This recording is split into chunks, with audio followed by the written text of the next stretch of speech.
There's an old Vietnamese saying, "A drop of blood is worth more than a pond of strangers."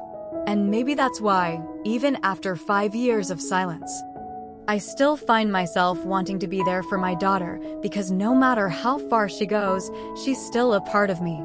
She told me she didn't want me in her life anymore. And so I stayed away. Completely. Respectfully. For 5 long years. No calls. No messages. No birthdays. No updates. Just silence. But now she's graduating from law school. And I heard about it through someone else. Quietly, without ceremony, I asked her if I could come. She didn't reply. And so I said to myself, it's okay. I don't need a ticket.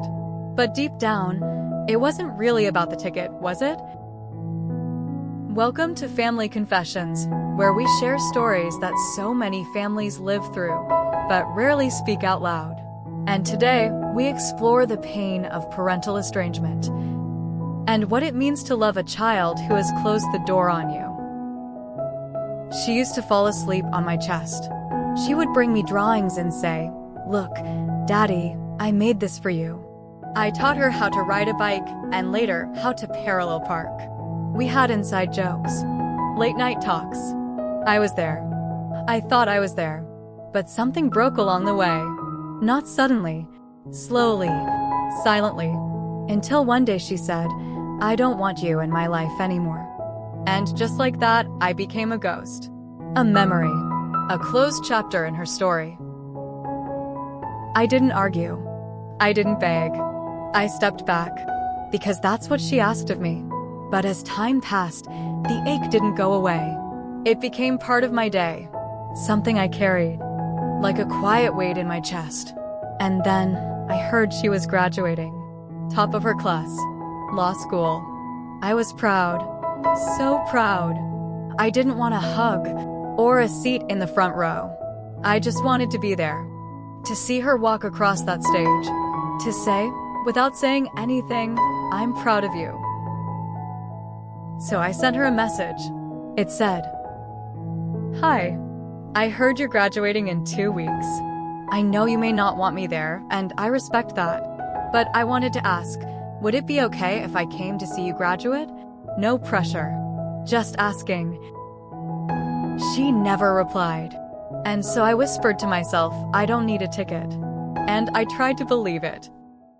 When your child shuts you out, it's like grieving someone who's still alive. You start to question everything. Did I push too hard? Was I too strict? Did I say something I shouldn't have, or fail to say something when it mattered? You replay conversations in your mind. You start to second-guess your entire role as a parent. And worst of all, you're left without answers. Just silence. And guilt. But I know I'm not the only one who's been here. Other parents have shared their stories, and they've stayed with me. My daughter stopped talking to me for 10 years, one mother wrote. Not because I hurt her, but because she needed to find her own way. I sent her one card every birthday. No expectations. Just love. And eventually, one day, she called.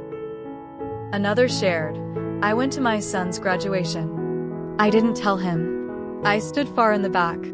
I didn't even try to talk to him. But he looked up. And he saw me. And for 1 second, I think he knew. I never left. And another said, sometimes children don't need to hear us. They just need to know we're still there, loving them from afar.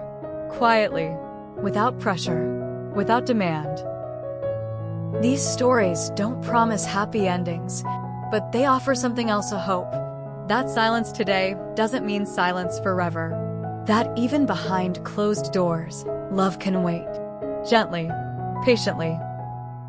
So maybe I won't go to the ceremony. Maybe I'll watch from a distance.